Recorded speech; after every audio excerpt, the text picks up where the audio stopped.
Hello dear students, welcome back to my channel physics SPC. Electrostatics का एक question. A dipole comprises of two charge particles of identical magnitude q and opposite in nature. The mass m of the positive charge particle is half of the mass of negative charge particle.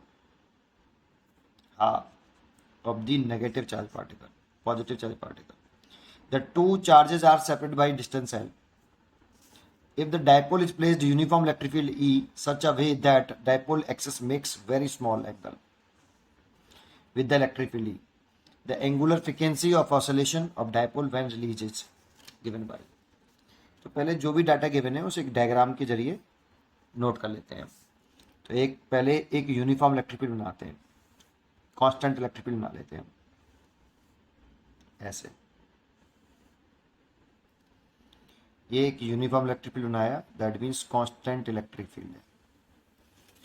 इसमें एक dipole मान लो, पहले मैं ऐसे रख लेता हूँ, ये माइनस के क्यू है और इसका मास जो है 2m है, और ये प्लस के क्यू है और इसका मास m है। ऐसा क्वेश्चन में कहा है कि जो चार्ज पार्टिकल है वो तो आइडेंटिकल मैग्नीट्यूड के हैं, मैग्नीट्यूड दोनों का इक्वल है और नेचर अपोजिट है। तो मैंने ये किया है माइनस क्यू प्लस के क्यू। पॉजिटिव चार्ज पार्टिकल है, उसका जो मास है वो हाफ है नेगेटिव चार्ज पार्टिकल के मास का। देखो नेगेटिव चार्ज पार्टिकल का मास 2m माना है, पॉजिटिव का इसका आधा कंसिडर किया है। डाइपोल की जो चार्जेस के बीच की सेपरेशन है वो L है, इन दोनों के बीच की सेपरेशन L है, ठीक है। अब डाइपोल को प्लेस कर रहे हैं एक यूनिफॉर्म इलेक्ट्रिक फील्ड में, कांस्टेंट इलेक्ट्रिक फील्ड में, और इस तरह से कर रहे हैं कि वो वेरी स्मॉल एंगल बना रहा है इलेक्ट्रिक फील्ड से।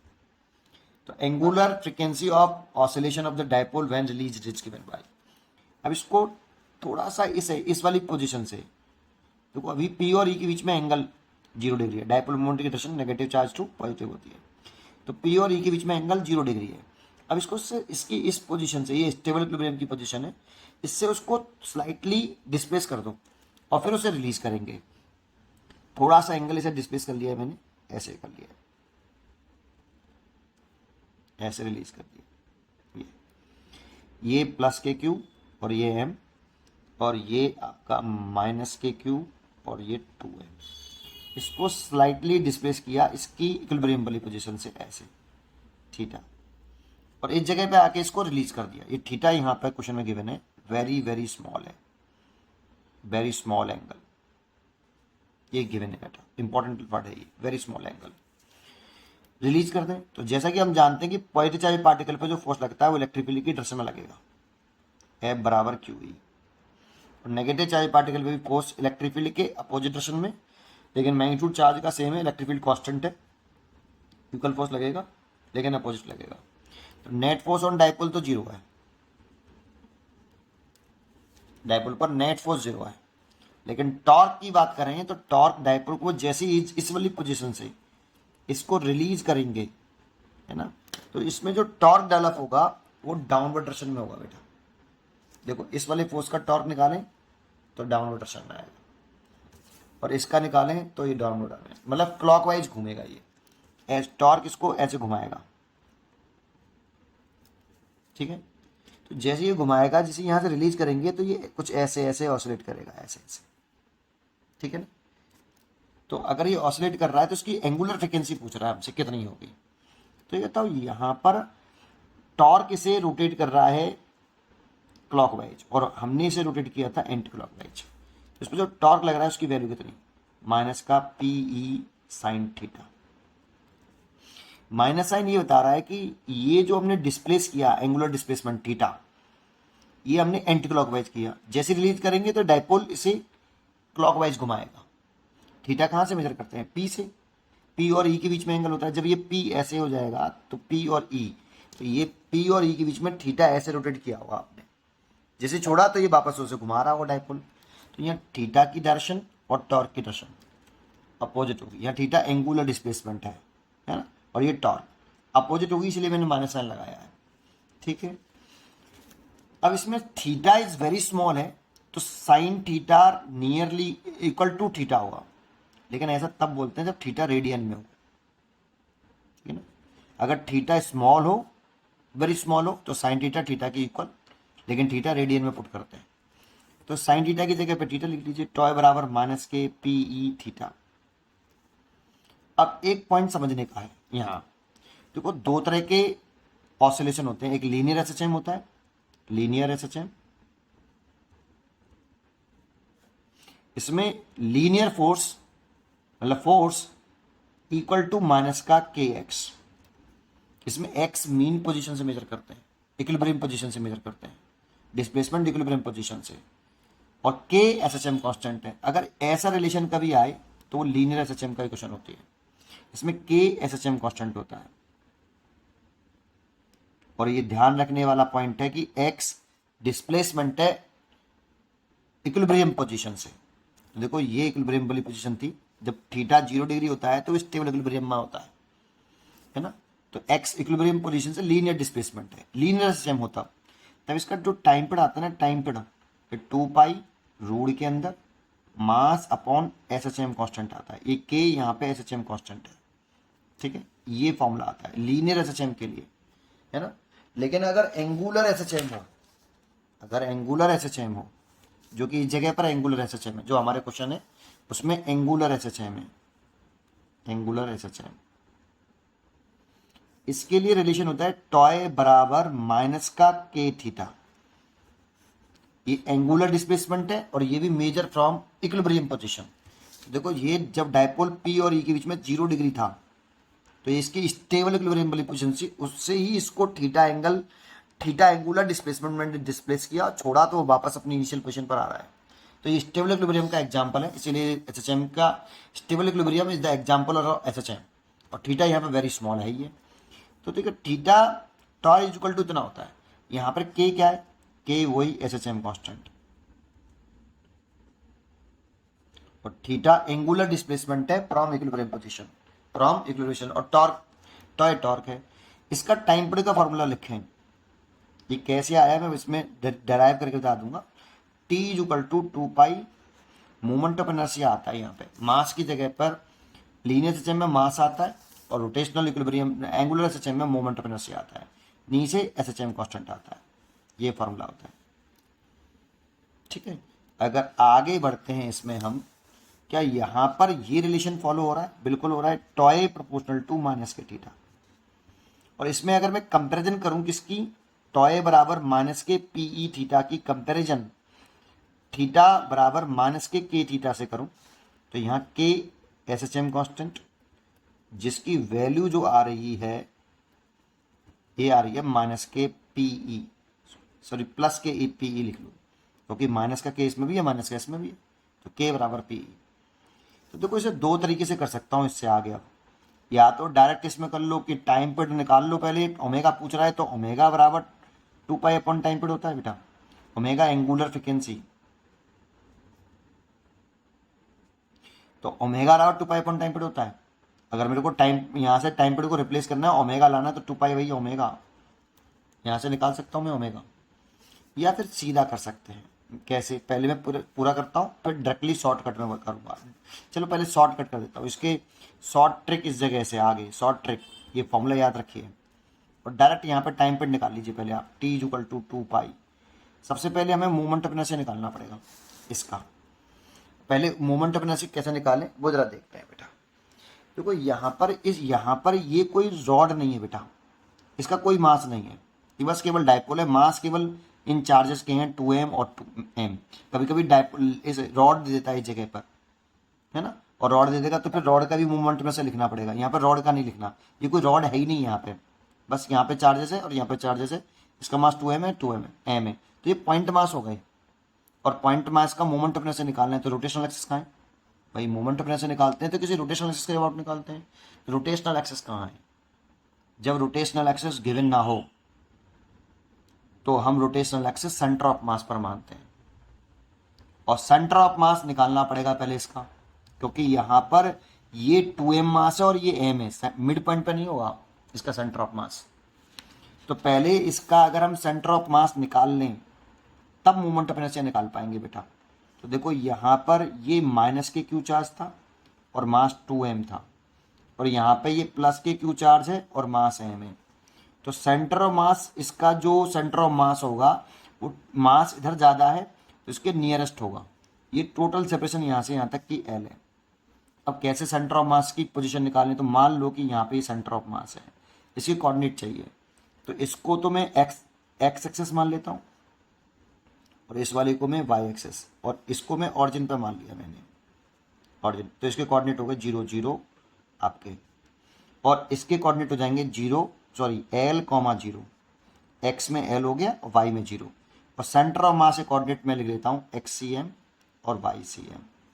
वाई सी एम तो 0 होगा क्योंकि वाई एक्सिस में चल नहीं रहा है। तो एक्स सी एम निकालना चाहें तो कितना, मतलब एक्स सी एम मतलब यहाँ से ऑरिजिन से ये कितनी डिस्टेंस मानी है मैंने, एक्स सी एम ये वाली।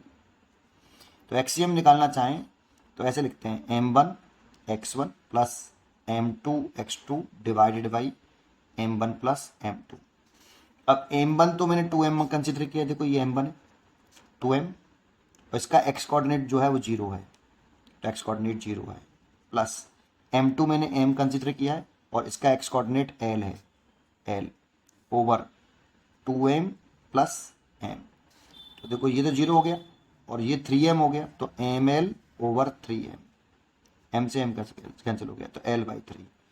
तो ये सेंटर ऑफ मास 2m से l/3 दूरी पर है ना, 2l से कितना दूरी पर, l/3 ये, तो 2m से l/3, तो इस m से कितना, तो l में से l/3 घटा लो तो ये आएगा 2l/3, l में से l/3 सब्ट्रैक्ट कर लो तो ये निकलेगा l/3। अब मोमेंट ऑफ इनर्शिया निकाल सकता हूं मैं, इस सेंटर ऑफ मास के अबाउट निकालेंगे, सेंटर ऑफ मास के एक्सिस के अबाउट। अच्छा सेंटर ऑफ मास से तो बहुत सारी एक्सिस पास हो रही होंगी, तो फिर कौन सी एक्सिस मानेंगे, तो जानते हो जिस एक्सिस जिधर टॉर्क की डायरेक्शन आएगी, जिधर टॉर्क की डायरेक्शन आएगी उधर ही आपकी रोटेशनल एक्सिस उसी स्ट्रेट लाइन के अलोंग पास हो रही होगी टॉर्क की डायरेक्शन में। देखो टॉर्क की डायरेक्शन आएगी डाउनवर्ड, तो टॉर्क की डायरेक्शन डाउनवर्ड आ रही है, तो सेंटर ऑफ मास जो है यहाँ कहीं होगा इसका, और इसी सेंटर ऑफ मास से पास होने वाली टॉर्क की डायरेक्शन डाउनवर्ड है, तो रोटेशनल एक्सिस की डायरेक्शन डाउनवर्ड ही लेंगे हम ऐसे, और ऐसे लेंगे तो जो मोमेंट ऑफ इनर्शिया होगा उसके अबाउट मोमेंट ऑफ इनर्शिया निकालें, इस एक्सिस के अबाउट मोमेंट ऑफ इनर्शिया निकालें, है ना।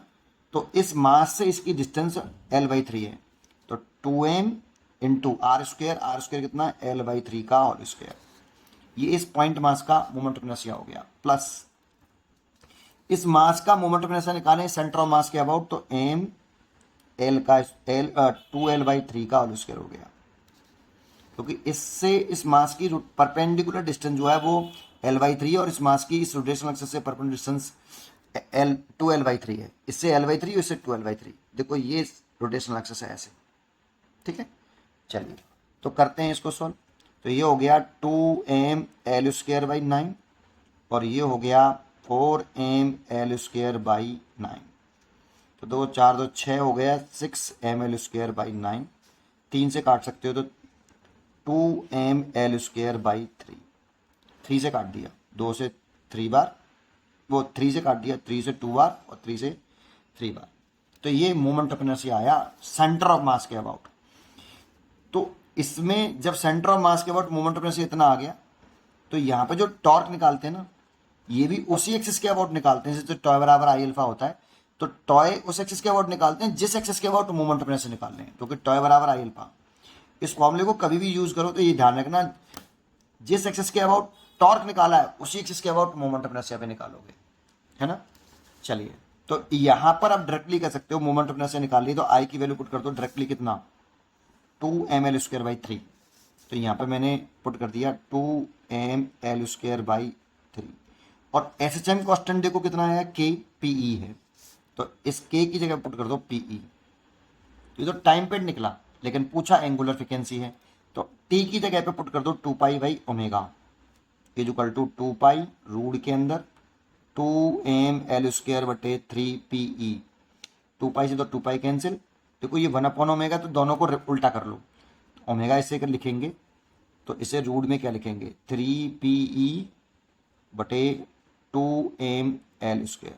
अब यहाँ पे P की वैल्यू और पुट कर दो, क्योंकि P के टर्म में नहीं दे रखा बेटा यहाँ पे, है ना, तो तो P की वैल्यू पुट करें तो डाइपोल मोमेंट जो होता है मैग्नीट्यूड ऑफ आइदर चार्ज, तो magnitude of either charge Q और डाइपोल लेंथ जो कि L है, डाइपोल लेंथ L है, तो Q इंटू L। तो P की जगह पर आप इसमें पुट कर सकते हो Q इंटू L, तो पुट कर दें तो रूट के अंदर 3Q L E over 2mL square, एक L से ये L कैंसिल हो गया, तो ये आ गया रूट के अंदर 3QE अपॉन 2mL। इतनी एंगुलर फ्रिक्वेंसी आ गई। अगर टाइम पीरियड था तो यहाँ से टाइम पीरियड निकल आता, टाइम पीरियड पूछता तो यहीं से निकल आता। अच्छा, तो देखो अगर आप डायरेक्टली इसको ऐसे इससे कंपेयर करके SHM क्वेश्चन निकालिए, टी इक्वल टू 2π/I/K रखिए। अगर आपको ये कहना कि सर ये आया कैसे, उसको एक थोड़ा सा लेंथी हो जाता है वो, और उसको और समझ लेते हैं एक बार, फिर छोड़ता हूँ इसको, ठीक है। देखो यहाँ पे हमारा जो टॉय आया था, ये आया था -k/PE थीटा, ये तो आया था। अब टॉय बराबर आई अल्फा लिखते हैं, लेकिन इस फॉर्मूले को कभी भी यूज करो, मैंने बता दिया अभी, जिस एक्सेस के अबाउट टॉर्क की जो डायरेक्शन होती है, टॉर्क की जो डायरेक्शन होती है उसी एक्सेस के अबाउट मोमेंट ऑफ इनर्शिया निकालते हैं। मतलब जिस एक्सेस के अबाउट टॉर्क निकाल ले उसी एक्सेस के अबाउट मोमेंट ऑफ इनर्शिया निकालना, जिस एक्सेस के अबाउट टॉर्क निकाल ले उस एक्सेस के अबाउट मोमेंट ऑफ इनर्शिया निकालना। सेंटर ऑफ मास के अबाउट मैंने मोमेंट ऑफ इनर्शिया निकाला है, तो सेंटर ऑफ मास के अबाउट ही मैं टॉर्क फाइंड आउट करूंगा, ठीक है। अच्छा, तो टॉय बराबर पुट कर दो आई अल्फा, बराबर हो गया -k/PE तो यहाँ से एंगुलर एक्सेलरेशन आ गया -k/PE ओवर आई। जानते हो जब ऐसे प्रूफ हो जाता है कि अल्फा प्रोपोर्शनल टू -k तो ये SHM की कंडीशन है। और जब एंगुलर SHM है ये, और जब एंगुलर एक्सेलरेशन होता है तो SHM होता है, तो एंगुलर एक्सेलरेशन का फॉर्मूला होता है ω²θ, ये एंगुलर SHM के लिए। और लीनियर SHM होता तो acceleration directly proportional to displacement आता। इस वाली कंडीशन में जो लीनियर एक्सेलरेशन होता है वो -k ω² x होता है, ओमेगा एंगुलर फ्रिक्वेंसी है ना, ये ध्यान रखने वाला पॉइंट। तो देखो इस अल्फा की जगह पे लिख देता हूँ -k ω² बराबर -PE ओवर आई, तो माइनस से माइनस कैंसिल एंड थीटा से थीटा कैंसिल, देन ओमेगा बराबर रूट के अंदर PE अपॉन आई। तो देखो ये ओमेगा आ गया बेटा PE अपॉन आई, और omega angular frequency equal to 2π upon time period होता है t, तो इस जगह पर 2π/t लिख देते हो, तो रूट के अंदर कितना आता है PE अपॉन आई। उल्टा कर लो दोनों को, तो t अपॉन 2π रूट के अंदर कितना i अपॉन PE, तो t इक्वल टू आया 2π√i अपॉन PE। और PE चेक करो तो यहाँ पर जो P है वो आपका SHM कांस्टेंट है। देखो PE कंपैरिजन करी इसकी और इसकी, तो K इक्वल टू PE आ रहा है, तो PE is SHM constant K। तो देखो ये फॉर्मूला बन गया T बराबर 2πi अपॉन K।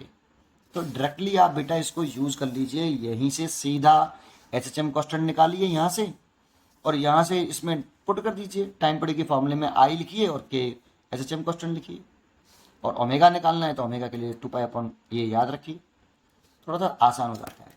उम्मीद करता हूँ कि आपको ये क्वेश्चन जरूर समझ में आया होगा। पढ़ते रहिए और खुश रहिए। Thank you.